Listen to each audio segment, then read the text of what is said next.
Hello friends, welcome to inspire study. Friends, RRB technician 27 दिसंबर आज जो आपका पेपर कंडक्ट हुआ है, इसमें ओवरऑल जितने भी क्वेश्चन आपके पूछे गए हैं सभी क्वेश्चन का कलेक्शन हो चुका है और डायरेक्टली वार्तालाप के द्वारा जितने भी क्वेश्चन का कलेक्शन हो पाया इन सभी क्वेश्चन पेपर को हम लोग यहाँ पर डिस्कस करेंगे।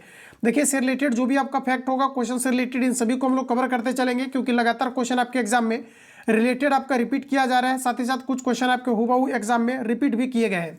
तो आइए क्लास को कंटिन्यू करते हैं। सबसे पहले यहाँ पर देखिए, जो क्वेश्चन आपका पूछा गया है कि द्रव्यमान और वजन का मात्रा क्या होता है। देखिए, कई बार क्वेश्चन ये पूछा जाता है कि निम्न में से किसका यूनिट समान है, या तो फिर ये पूछा जाता है कि निम्न में से किसका यूनिट असमान है। तो इससे रिलेटेड एक क्वेश्चन आपके पूछे गए हैं। तो यहाँ पर मैं आपको ये डायरेक्टली बता दूं कि जो द्रव्यमान और वजन है, संभवतः ये पूछा गया होगा कि निम्न में से किसका मात्रक समान है, समान नहीं है, या फिर किसका मात्रक समान है, ऐसे करके पूछा जाता है। लेकिन असमान आपका निश्चित रूप से आपका पूछा गया होगा, क्योंकि अभ्यर्थी का कहना है कि द्रव्यमान और वजन का जो है मात्रक एक ही में पूछा गया था। तो संभवतः इसी तरह से क्वेश्चन आपके पूछे गए होंगे। तो यहाँ पर देखिए, मैं फैक्ट आपको कवर कराता हूँ कि द्रव्यमान का जो मात्रक होता है ये आपका किलोग्राम होता है, जबकि वजन की अगर मात्रक की बात करेंगे तो ये आपका न्यूटन होता है। तो इस पॉइंट को यहाँ पर आपको दोस्तों याद रखना है।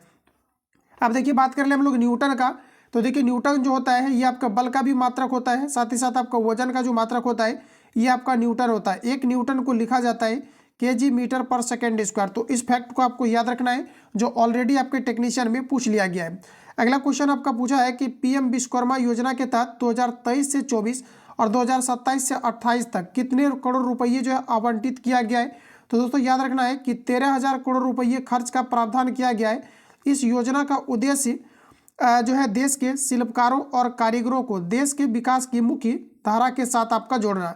तो ये चीज़ें आपका यहाँ पर पूछा गया है। इसके पहले क्वेश्चन इसी से रिलेटेड आपका पूछा गया था कि जो पीएम आपका जो है फंडिंग आपका है, यानी कि जो पीएम आपका विश्वकर्मा योजना है, इसके तहत कितने राशि जो है ऋण प्रदान की जाती है, ये ऑलरेडी आपके एग्जाम में पूछ लिया गया है। तो आपको याद रखना 3 लाख रुपए की राशि प्रदान किया जाता है। और इस योजना की जो शुरुआत है ये आपके 17 जुलाई 2023 को किया गया है। पीएम विश्वकर्मा योजना की शुरुआत कब किया गया है, तो आपके 17 जुलाई 2023 को इसकी शुरुआत किया गया है। और इस योजना के तहत जो है 5% प्रति वर्ष वार्षिक ब्याज की दर से 3 लाख रुपये तक का जो है इसमें यहाँ पर आपका ऋण प्रदान किया जाता है।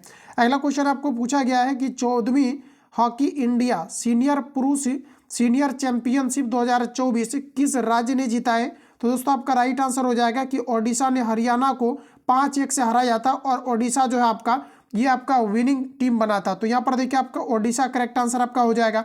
तो नेक्स्ट शिफ्ट में संभवतः आपका हो सकता है कि ये पूछा जा सकता है कि जो 14वीं आपके जो है हॉकी इंडिया जो है सीनियर आपका सुपर चैंपियनशिप आपका 2024 हुआ है, इसमें दोस्तों आपका पूछा जाता है कि जो है कौन कौन से टीम के साथ मुकाबला हुआ था।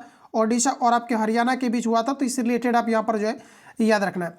अगला क्वेश्चन पूछा था कि जो आपके 53वें Dada Saheb Phalke life time achievement पुरस्कार से किसे सम्मानित किया गया है। तो देखिए, आपका जीएस का जो आपके 10 क्वेश्चन का आपका सेशन है, इससे लगभग क्वेश्चन आपके करंट के ही आपके आ रहे हैं। कुछ क्वेश्चन 1 से 2 क्वेश्चन 3 क्वेश्चन तक आपके जो है जीके का आपका आ रहा है, लेकिन मैक्सिमम क्वेश्चन अभ्यर्थी ने डायरेक्टली जो है वार्तालाप हुआ है तो बताया है कि ज़्यादातर इसमें जो है करंट का ही क्वेश्चन आपका आ रहा है। हालांकि आप लोग एनालिसिस लगातार देख ही रहे होंगे, एनालिसिस भी आप लोग देखते रहना। अगला देखिए पूछा आ रहा है, और देखिए कुछ मैंने ऑथेंटिक क्लास आपको प्रोवाइड किया था जिससे रिलेटेड क्वेश्चन मैंने कवर कराया था। तो वहाँ से भी कई सारे क्वेश्चन आपके एग्जाम में देखने को मिला है डायरेक्टली आपका। तो उससे रिलेटेड जो भी मैंने आपको फैक्ट सहित क्वेश्चन कराया है इसके पिछले वाले क्लास में सिलेक्टिव क्वेश्चन का, उसको आप सभी लोग अवश्य लगाइए, क्योंकि रिलेटेड क्वेश्चन आपके ज़्यादातर आपके आ रहे हैं। तो इस कारण से क्या है कि जो भी आपका रिलेटेड आपका फैक्ट है, बेहतर थोड़ा सा डिस्कशन के साथ आप लोग देख करके जाएं, तो कहीं ना कहीं क्वेश्चन डायरेक्टली आपके एग्जाम में पूरा फंसने की चांसेस आपके हैं, क्योंकि लगातार क्वेश्चन आपका रिपीट हो रहा है एक ही जो है आपके टॉपिक से रिलेटेड। अगला प्रश्न पूछा था कि 93वें Dada Saheb Phalke life time achievement पुरस्कार से किसे सम्मानित किया गया है। तो दोस्तों आपका सही आंसर हो जाएगा सुप्रसिद्ध अभिनेत्री वहीदा रहमान को वर्ष 2021 के दादा साहेब फाल्के पुरस्कार लाइफ टाइम अचीवमेंट से आपका सम्मानित किया गया है। चलिए अगला देखिए आपको नेक्स्ट, और देखिए याद रखना है कि दादा साहेब फाल्के पुरस्कार ये फिल्म के क्षेत्र के आपके प्रदान किया जाता है। पौधे का कौन सा भाग तना और पत्तियों के विपरीत दिशा में चलता है जो सूर्य के प्रकाश की ओर बढ़ता है। देखिए, पौधे जो होता है ये सूर्य की ओर जो है बढ़ने के लिए अग्रसर होता है। इसके लिए जिम्मेदार आपका हार्मोन्स होते हैं, इसे कहते हैं ऑक्सीन हार्मोन कहा जाता है। पौधों में जो है तना सूर्य के प्रकाश की ओर बढ़ता है, और जो है जड़ इसके जस्ट आपके क्या होते हैं, तो विपरीत दिशा की ओर आपका बढ़ता है। तने के प्रकाश की ओर बढ़ने की गति को सकारात्मक रूप से फोटोट्रॉपिक गति कहते हैं। वही जड़ की वृद्धि नकारात्मक रूप से फोटोट्रॉफिक होती है। देखिए पौधे जो सूर्य प्रकाश की ओर बढ़ने के लिए अग्रसर होता है, ये ऑक्सीजन हार्मोन के कारण से होता है। तो इससे रिलेटेड क्वेश्चन आपके एग्जाम में ऑलरेडी पूछा हुआ है, तो आपको यहाँ पर याद रखना है। अगला क्वेश्चन है कि पौधे के शीर्ष भागों में वृद्धि के लिए कौन सा उत्तक उत्तरदायी होता है। तो देखिए पौधों में वृद्धि के लिए जिम्मेदार उत्तक आपका जो होता है, इसे हम लोग कहते हैं मेरिस्टेमेटिक उत्तक कहा जाता है, जो कि शीर्ष के बढ़ने के लिए जो है उत्तरदायी होता है। तो देखिए शीर्ष के लिए जो उत्तरदायी होता है ये आपका मेरिस्टेमेटिक उत्तक कहलाता है। यह उत्तक पौधों में वृद्धि प्रक्रियाओं के लिए जिम्मेदार होता है। इसकी कोशिकाएं जो है आपका विभाजित हो सकती है। अगला देखिए नेक्स्ट क्वेश्चन आपको पूछा है कि जठर रस की पीएच मान क्या है। इससे रिलेटेड 2 बार क्वेश्चन ऑलरेडी आपका पूछ लिया है। रिसेंटली आपका फर्स्ट दिन आपका 20 के पेपर में पूछा था, उसके बाद संभवतः आपका जो है 24 के पेपर में शायद कि आपका पूछा गया था। ये क्वेश्चन आपके 2 बार पूछा गया है कि जठर रस क्या है। तो आपको याद रखना ये आपका HCl होता है। इसी से रिलेटेड एक आपका एक्वारेजिया पूछा गया था, तो वहाँ पर भी हाइड्रोक्लोरिक एसिड आपके होते हैं, जिसका आपका 3 भाग होता है। इससे रिलेटेड क्वेश्चन था, तो आपको याद रखना था। अब यहाँ पर देखिए क्वेश्चन आपके आज भी पूछ लिए गए हैं, जठर रस की पीएच मान कितनी होती है। तो आपका देखिए राइट आंसर हो जाएगा 1.5 से आपका 3.5 होता है। जठर रस जो होता है इसे हम लोग HCl कहते हैं, हाइड्रोक्लोरिक एसिड कहते हैं। अब देखिए कि आपका एक्वारेजिया होता है जिसे अम्लराज कहा जाता है, और इसका प्रयोग सोना को गलाने के लिए किया जाता है। इसमें देखिए सांद्र HCl और आपका HNO आपका 3 होता है, जिसे नाइट्रिक एसिड कहा जाता है। HCl का आपका 3 भाग होता है, जबकि हाइड्रोक्लोरिक एसिड का आपका 1 भाग होता है। ये चीज़ें आपको याद रखना है, जिसे अम्लराज कहा जाता है। इसका प्रयोग सोना को गलाने के लिए आपके किए जाते हैं। अगला प्रश्न देखिए नेक्स्ट पूछा गया है कि 298 केल्विन को सेल्सियस में आपको चेंज करना है। देखिए केल्विन से आपको सेल्सियस में जाना है, तो निश्चित रूप से आपको 298 में आपको जो है इसमें 273 को आपको यहाँ पर माइनस कर लेना है। तो इसमें अगर आप माइनस करेंगे तो ये आपका 25 आ जाएगा, तो 25 आपका करेक्ट आंसर होगा। अगर सेल्सियस से आपको केल्विन में जाना रहेगा तो 273 यहाँ पर आपको ऐड करना है। ये हालांकि आपका सिंपल क्वेश्चन आपके पूछे गए थे। अगला प्रश्न पूछा गया था कि -0.5 डायोप्टर की दृष्टि दोष के लिए किस लेंस का इस्तेमाल किया जाता है। तो ये देखिए आपका अवतल लेंस हो जाएगा। अवतल लेंस का जो शक्ति होता है ये आपका निगेटिव होता है, जबकि उत्तल लेंस का जो शक्ति होता है ये फ्रेंड्स आपका यहाँ पर पॉजिटिव होता है। क्लियर है। अगर आपको डायोप्टर में यहाँ पर दिया है, इसको अगर फोकस में आपको कन्वर्ट करना है तो फॉर्मूला आपका D = 1 आपका F होता है। इसमें 100 से आप गुना कर लीजिएगा, यहाँ पर आप पुट करके इसका वैल्यू को भी आप फाइंड आउट कर सकते हैं। अगला क्वेश्चन देखिए नेक्स्ट क्वेश्चन फ्रेंड्स आपका पूछा गया है कि जानवरों में उसके अंग को किसके द्वारा निर्देश दिया जाता है। तो इससे रिलेटेड क्वेश्चन आपके ऑप्शन जो भी होगा उसके अकॉर्डिंग आपको लगाना था, लेकिन इसका ऑप्शन सटीक मुझे मिला नहीं है। तो इसका मैं जो है इससे रिलेटेड मैं आपको फैक्ट कवर करा देता हूँ कि जानवरों में तंत्रिका तंत्र तांत्रिक आवेगों को भेजता जो है आपका तांत्रिक आवेगों को भेजता है और प्राप्त करने तथा सूचना को जो है आपको संशोधित करके जो है ये संचारित करके जो है शरीर अंगों को नियंत्रित करने का काम करता है। तो इससे रिलेटेड एक क्वेश्चन यहाँ से आपका आया है। अब देखिए डायरेक्टली क्वेश्चन आपका पूछा गया है लेंस का आवर्धन क्या है। तो ये दोस्तों आपके ऑप्शन के अकॉर्डिंग लगाना है। इसका फॉर्मूला होता है M = आपका V अपॉन आपका U = H डैश अपॉन आपका H होता है। तो ये आपका यहाँ पर होता है फॉर्मूला, और इसका किसी प्रकार का यूनिट नहीं होता है क्योंकि आपके रेशियो के फॉर्म में होते हैं, तो ये आपके यूनिट लेस क्वांटिटी होते हैं।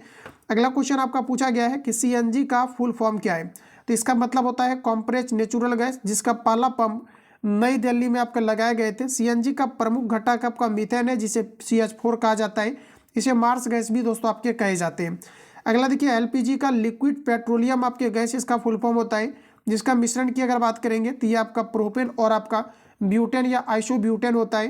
तो LPG में किसी प्रकार का गंध नहीं पाया जाता है, इस कारण से इसमें आपका इथाइल मरकैप्टन को मिलाया जाता है ताकि LPG का रिसा होने के कारण से इसका पता लगाया जा सके। अगला क्वेश्चन है कि साल 1913 में आई भारत की पहली स्वदेशी फिल्म कौन सी थी। तो देखिए आपका राइट आंसर हो जाता राजा हरिश्चंद्र आपका था। ये क्वेश्चन आपके पूछे गए। इससे रिलेटेड कुछ फैक्ट आपका है कि यह फिल्म दादा साहेब फाल्के ने बनाई थी। देखिए भारत की पहली बोलती जो फिल्म था ये आपके आलम आरा था, जो कि 1931 में आपका लॉन्च हुआ था। भारत की पहली रंगीन फिल्म की बात करेंगे तो किसान कन्या थी। भारत की पहली 3D film Malayalam my dear ये आपका कुत्ती चाथान था, जो कि आपका भारत की पहली आपका 3D आपका जो है फिल्म आपके थे। और फिल्म के क्षेत्र में आपके जो है दादा साहेब फाल्के पुरस्कार आपके प्रदान किया जाता है। अगला क्वेश्चन पूछा था कि कोशिका की खोज कब किया गया था। तो देखिए कोशिका की जो खोज किया गया था ये रॉबर्ट हुक के द्वारा। और देखिए दोस्तों रॉबर्ट हुक ने 1665 में मृत कोशिका की खोज किया था, जबकि जीवित कोशिका का जो है खोज ल्यूमेन हॉक ने 1674 में सबसे पहले जीवित कोशिका की खोज किया था। राबाटुक ने मृत पादप कोशिकाओं की खोज कॉर्क के टुकड़े को माइक्रोस्कोप से देखकर किया था। बड़ा ही इंपॉर्टेंट फैक्ट है, इससे रिलेटेड आपको फैक्ट याद रखनी है।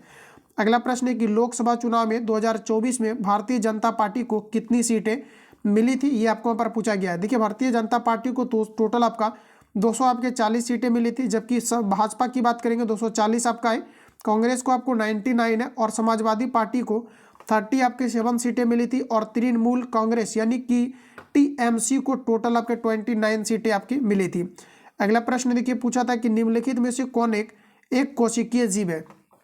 फ्रेंड्स याद रखना है कि जिस भी जीव का कोशिका एक ही प्रकार के बने होते हैं इसे एक कोशिकीय जीव कहा जाता है। तो जिन जीवों में केवल एक कोशिका होती है उन्हें एक कोशिकीय जीव कहा जाता है। एक कोशिकीय जीव का देखिए कुछ आपका उदाहरण है, जैसे आपका है बैक्टीरिया है, अमीबा है, पैरामीशियम और ईस्ट है, ये सभी आपके एक कोशिकीय जीव का उदाहरण है। तो ये सभी पॉइंट आपको याद रखना है। अगला प्रश्न पूछा है कि जल में क्या मिलने पर OH- आयन देता है। ये क्वेश्चन मैंने आपको कल ही आपको कवर कराया था और आज भी इसका कुछ क्वेश्चन मैंने आपको डिटेल में कवर कराया था, क्योंकि यहाँ से रिलेटेड क्वेश्चन आपके पूछे आ रहे थे। परसों वाला क्लास में मैंने इस क्वेश्चन को डाला था, जिसमें कि आप देखेंगे तो जो है ब्लीचिंग पाउडर को लेकर के मैंने आपको बताया था और उसका प्रयोग आपका निश्चित रूप से आपका पूछ लिया गया है। और आज भी देखिए इस क्वेश्चन को मैंने कवर कराया है और यहाँ पर क्वेश्चन आपको देखने को मिला है। तो ये देखिए आपको पूछा है कि जल में क्या मिलाने पर OH- आयन देता है। तो देखिए जल में क्षार मिलने पर हाइड्रोस जो है ऑक्सिल आयन जो है आपका उत्सर्जित करता है।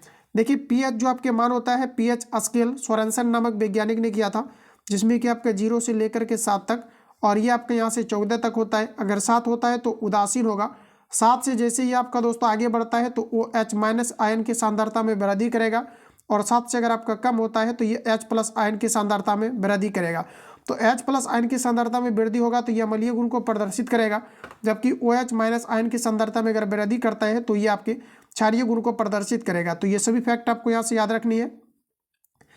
अगला क्वेश्चन है कि खेलो इंडिया यूथ गेम 2024 जो है ये आपका किसने जीता। तो देखिए छठे संस्करण जो है 19 से लेकर के 31 जनवरी 2024 तक आपका चला है। तमिलनाडु ने 4 शहरों जैसे कि आपका चेन्नई, मदुरई, चित्री, कोयम्बटूर में दोस्तों इन्होंने जो है ये आपका हासिल किया है। और देखिए सबसे फर्स्ट क्रम पर जो आपका रहा था ये आपका महाराष्ट्र रहा था, उसके बाद आपके तमिलनाडु और आपका हरियाणा आपके रहे थे। चलिए अगला क्वेश्चन देखिए नेक्स्ट हमारा दिया गया है कि इनमें से कौन अलैंगिक जनन नहीं है। तो देखिए आपका यहाँ पर परागकण और निषेचन अलैंगिक जनन के उदाहरण नहीं है। अगला देखिए अलैंगिक जनन की अगर कुछ उदाहरण की बात करेंगे तो जैसे आपका विखंडन है, मुकुलन है, वनस्पतिक है। हालांकि अगर देखेंगे तो जो आपका है मुकुलन जैसे कि आपका ईस्ट है, तो ये आमतौर पर क्या है कि ईस्ट एक प्रकार का अलैंगिक जनन है, जो कि क्या करते हैं तो हाइड्रा या ईस्ट वगैरह में आपके पाए जाते हैं, और ये सभी एक प्रकार का अलैंगिक जनन के अंतर्गत आता है। तो इस प्रकार से आपके क्वेश्चन आए हैं। अगला देखिए पूछा गया था कि धारावाहिक प्रणालिका के अंदर चुंबकीय क्षेत्र, ये हुबहू क्वेश्चन आपके आए हुए हैं। आप देखिए प्रीवियस ईयर से ये क्वेश्चन आपका पूछा गया है। अब यहाँ पर देखिए आपका राइट आंसर हो जाएगा कि परबल और आपका एक समान आता है। इसका कुछ ऑप्शन भी कैंडिडेट का बताया हुआ था, लेकिन ऑप्शन यहाँ से मैंने स्किप कर दिया है। इसका करेक्ट आंसर आपका परबल और आपका एक समान आपका करेक्ट आंसर होगा। अगला है कि विली का मुख्य कार्य क्या होता है। तो दोस्तों विली का मुख्य काम होता है छोटी आंत में पाए जाने वाले पोषक तत्वों को अवशोषित करना, ये आपका विली का कार्य होता है। जो उंगली के समान इसकी आकृतियां होती है। यदि किसी छवि का आवर्धन धनात्मक और ऋणात्मक दोनों है तो छवि कैसी बनेगी। तो देखिए वास्तविक और आपके उल्टी बनेगी। ध्यान में रखिए चीज़ों को। यदि किसी छवि का आवर्धन धनात्मक और ऋणात्मक हो तो पूछा जा रहा है कि दोनों का छवि कैसे बनेगी, तो वास्तविक और आपके यहाँ पर आपका राइट आंसर हो जाएगा उल्टी। अगला क्वेश्चन पूछा है कि विरंजक चूर्ण का रासायनिक नाम निम्न में से क्या है। ऐसे क्वेश्चन आपके पूछे गए। तो देखिए कि विरंजक चूर्ण इससे रिलेटेड 3 बार क्वेश्चन अभी तक आपका रिपीट कर दिया गया है। आप देखिए जब प्रीवियस ईयर आपका छपेगा तो आप देखना कि इस बार मैक्सिमम क्वेश्चन आपका रिपीट आपका किया जा रहा है। विरंजक चूर्ण जो होता है CaOCl आपका 2 होता है, जिसका केमिकल नाम कैल्शियम ऑक्सीक्लोराइड होता है। विरंजक चूर्ण को जब आर्द्रता की उपस्थिति में छोड़ा जाता है तो इससे क्लोरीन गैस का निष्कासन होता है। और देखिए विरंजक चूर्ण का जो प्रयोग है कीटाणुनाशक के रूप में किया जाता है, जो कल के शिफ्ट में क्वेश्चन आपके पूछे गए थे। अगला प्रश्न दोस्तों है विरंजक चूर्ण का फॉर्मूला CaOCl2 होता है। विरंजक चूर्ण का उपयोग कीटाणुनाशक के रूप में किया जाता है। विरंजक चूर्ण को नमी की उपस्थिति में लाने पर इससे क्लोरीन गैस निकलती है। धोबन सोडा का रासायनिक नाम सोडियम कार्बोनेट होता है। धोबन सोडा का जो फॉर्मूला होता है Na2CO3 इंटू आपका 10H2 आपका होता है, जिसे धोबन सोडा कहा जाता है। खाने वाला सोडा का रासायनिक नाम सोडियम बाइकार्बोनेट होता है, जिसका फॉर्मूला की बात करी जाए तो ये आपका NaHCO आपका 3 होता है, जिसे सोडियम बाइकार्बोनेट या सोडियम हाइड्रोजन कार्बोनेट कहा जाता है। तो ये सभी इंपॉर्टेंट फैक्ट आपको याद रखना है। अगला प्रश्न पूछा है कि 20 न्यूटन का बल एक वस्तु को बल की दिशा में 2 मीटर विस्थापित करता है, बल द्वारा संपादित कार्य की यहाँ पर आपको गणना करना है। तो देखिए फ्रेंड्स, यहाँ पर आपको कार्य पूछा गया था। W इक्वल टू हमारा फॉर्मूला होता है FS आपका कॉस थीटा। W का देखिए वैल्यू दिया गया है यहाँ पर आपका 20 और S का वैल्यू दिया गया है 2। मल्टीप्लाई करेंगे तो इसका आपका यहाँ पर राइट आंसर आ जाएगा 40 जूल। यहाँ पर देखिए आपका 40 जूल इसका यहाँ पर आपका करेक्ट आंसर होता है। फॉर्मूला याद रखेंगे, W equal to FS cos theta होता है। बल का मात्रक आपका न्यूटन होता है, जिसे kg मीटर पर सेकेंड स्क्वायर भी लिखा जाता है। विस्थापन का मात्रक आपका मीटर होता है और कार्य का ऐसा ही मात्रक आपका जूल होता है। कार्य या फिर आपको पूछा जाता है कि ऊर्जा का मात्रक, या फिर आपको पूछा जा सकता है उष्मा का मात्रक क्या होता है। तो इन सभी का जो मात्रक होता है आपका जूल होता है। तो ये सभी फैक्ट आपको यहाँ से याद रखना है। अगला प्रश्न दोस्तों नेक्स्ट आपको पूछा गया है कि हाइड्रोक्लोरिक अम्ल किस धातु से अभिक्रिया नहीं करता है। तो देखिए ऑप्शन आपका यहाँ पर कॉपर ऑप्शन में दिया गया था, तो आपका कॉपर राइट आंसर हो जाएगा। और यही कारण है कि टंकी में भी, इससे रिलेटेड मैंने आपको फैक्ट भी कवर कराया था कि टंकी में भी क्या होता है कि जो आंतरिक परत होता है ये कॉपर का बनाया जाता है, क्योंकि ये ठंडे या गर्म जल के साथ अभिक्रियाएं नहीं करती है। तो देखिए कॉपर एक निष्क्रिय धातु है जो ठंडा या गर्म जल के साथ अभिक्रिया नहीं करती है। तो इससे रिलेटेड अगर आपने फैक्ट पढ़ा होगा तो बिल्कुल आप इस क्वेश्चन को हिट किए होंगे एग्जाम में। अगर किसी सेल का विद्युत वोल्टेज 4 वोल्ट है और उसे 2 एम्पियर की धारा ली जाती है तो प्रतिरोध क्या होगा। तो ये भी क्वेश्चन मैंने आपको न्यूमेरिकल में आपको डाला हुआ था। देखिए आपका वोल्ट कितना हो जाएगा, आपका 4 हो जाएगा। आई का मान देखिए आपको यहाँ पर दिया गया है 2 दिया गया है। अब आपको आर पूछा गया है, 2 से कैंसिल आउट करेंगे तो आर इक्वल टू यहाँ से आपका 2, आपका करेक्ट आंसर आपका निकल के आ जाएगा। अगला प्रश्न है कि अगर चंद्रमा पर किसी वस्तु का वजन 60 न्यूटन है तो पृथ्वी पर उसका वजन लगभग कितना होगा। चंद्रमा पर अगर 60 है तो यहाँ पर देखिए आपका ग्रेविटेशनल फोर्स जो है ये पृथ्वी के ध्रुव पर काम करता है, जिसका मान होता है आपका 9.8 मीटर पर सेकेंड स्क्वायर। तो ये आपका देखिए यहाँ पर आने के बाद 6 गुना हो जाता है, तो 360 आपका करेक्ट आंसर हो जाएगा। वही दोस्तों अगर आपको पूछा जाता है किसी वस्तु का भार पृथ्वी पर 36 है तो ये आपके चंद्रमा पर कितना हो जाएगा, तो ये आपका हो जाएगा 1 आपका 6 हो जाएगा। तो यहाँ पर आपका 360 आपका करेक्ट आंसर था। अगला प्रश्न पूछा है कार्य करने की दर को क्या कहा जाता है, शक्ति, जबकि कार्य करने की क्षमता को क्या कहा जाता है, तो इसे फ्रेंड्स कहा जाता है आपका ऊर्जा। तो यहाँ पर देखिए आपका कार्य करने की क्षमता को क्या कहा जाता है, तो आपका ऊर्जा कहा जाता है। चलिए अगला क्वेश्चन देखिए आपको नेक्स्ट पूछा है किसी प्रतिरोध की प्रतिरोधकता नहीं बदलती है। इसका सटीक मुझे ऑप्शन नहीं मिल पाया है। और देखिए क्वेश्चन का लेवल जो है निश्चित रूप से कुछ आपके लेवल का भी है, क्योंकि जो हार्ड क्वेश्चन है वो अभ्यर्थी डिटेल में बता नहीं पाते हैं, जिसके कारण से मैंने क्या किया है कि यहाँ पर डायरेक्टली जो है इसको मैंने यहाँ पर कवर करने का प्रयास किया है, ताकि आपको टॉपिक पता चले कि किस टॉपिक से क्वेश्चन आपके आ रहे हैं। देखिए किसी प्रतिरोधक की प्रतिरोधकता नहीं बदलता है यदि पदार्थ और तापमान को स्थिर रखते हुए चालक का आकार बदल दिया जाए तो प्रतिरोध नहीं बदलता।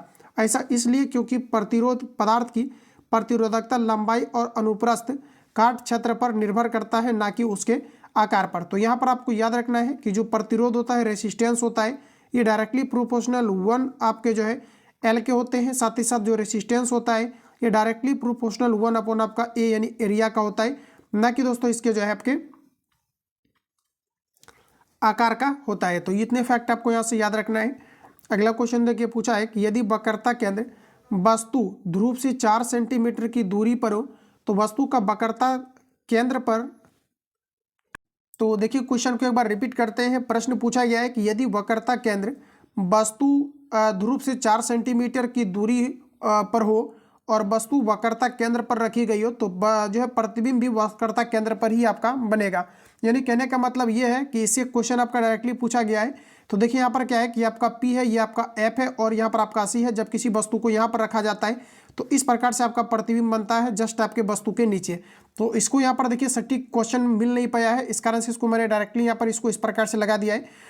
अगला क्वेश्चन देखिए नेक्स्ट हमारा पूछा गया था कि निम्न में से कौन सा कथन आपको सही दिया गया। इसमें देखिए जो क्वेश्चन आपका पूछा गया है ये ओजोन परत से आपका रिलेटेड आपका पूछा गया था। तो देखिए अभ्यर्थी जैसे कि बताए हैं कि जो आपका O2 जो आपका यहाँ पर है इससे रिलेटेड आपको दिया गया था, O2 भी था और कुछ कुछ ऑप्शन आपको दिया गया था, लेकिन जो ओजोन का आपका फॉर्मूला होता है ये आपका O3 आपका सटीक आपका आंसर था।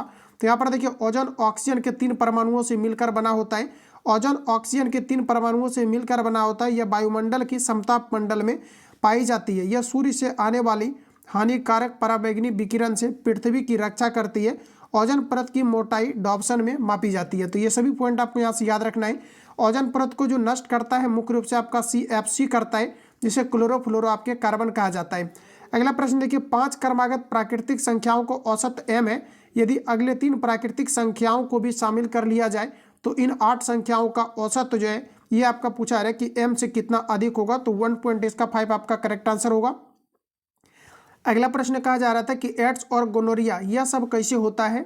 यहाँ पर देखिए आपका राइट आंसर हो जाएगा, यह दोनों आपका यौन संचारित आपका रोग है। तो इससे रिलेटेड क्वेश्चन आपका पूछा गया है। अब देखिए यहाँ से आपका पूछा जाता है कि एड्स का पूर्ण रूप क्या है। तो एक्वायर्ड इम्यूनो डिफिशियंसी आपका सिंड्रोम है। HIV वायरस के कारण से एड्स होता है। HIV का फुल फॉर्म होता है ह्यूमन इफिशियंसी वायरस। इसका देखिए एड्स का मुख्य कारण आपका वायरस होता है। एड्स मुख्य रूप से देखिए WBC को प्रभावित करता है और WBC को बॉडी का सेना कहा जाता है।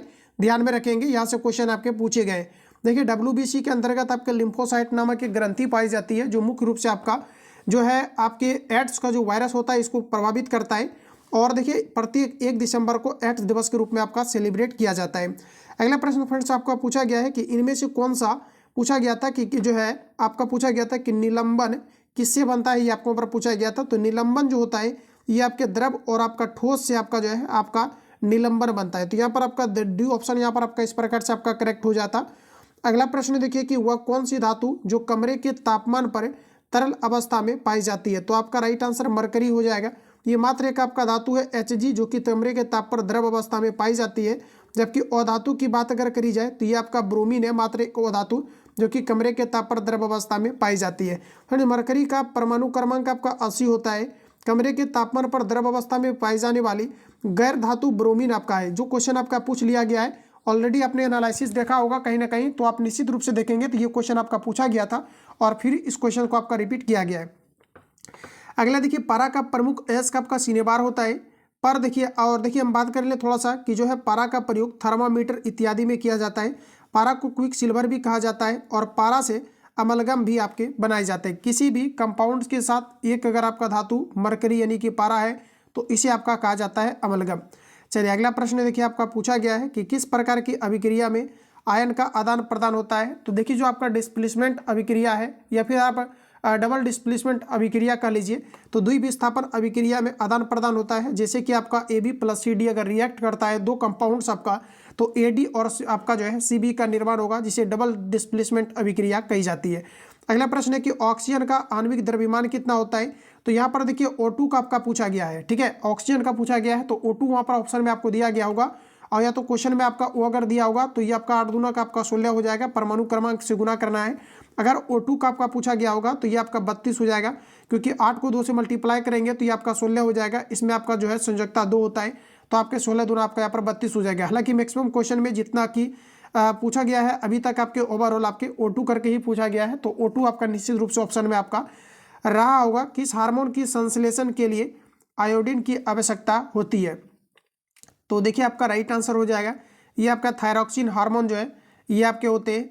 अगला प्रश्न में पूछा गया है कि गति का दूसरा समीकरण किसके बीच संबंध स्थापित करता है। तो यहाँ पर देखिए मैं आपको डिटेल में बताता हूँ। गति का जो पहला इक्वेशन होता है ये आपका B = आपका U + आपका AT होता है। इसमें देखिए आपको सिंपल सा U को खत्म करना है, A को खत्म करना है, बचेगा क्या, तो आपका B और आपका A बचेगा, यानी कि ये आपका वेग और समय के बीच स्थिति बताएगा। गति का दूसरा इक्वेशन हमारा होता है S = आपका UT + आपका हाफ AT आपका स्क्वायर होता है। इसमें देखिए U को खत्म करना, A को खत्म करना है, बचेगा आपका समय और आपका S। तो ये देखिए आपका स्थिति और आपका क्या बताएगा, समय। तो यहाँ पर आपका देखिए समय और स्थिति आपका करेक्ट आंसर था।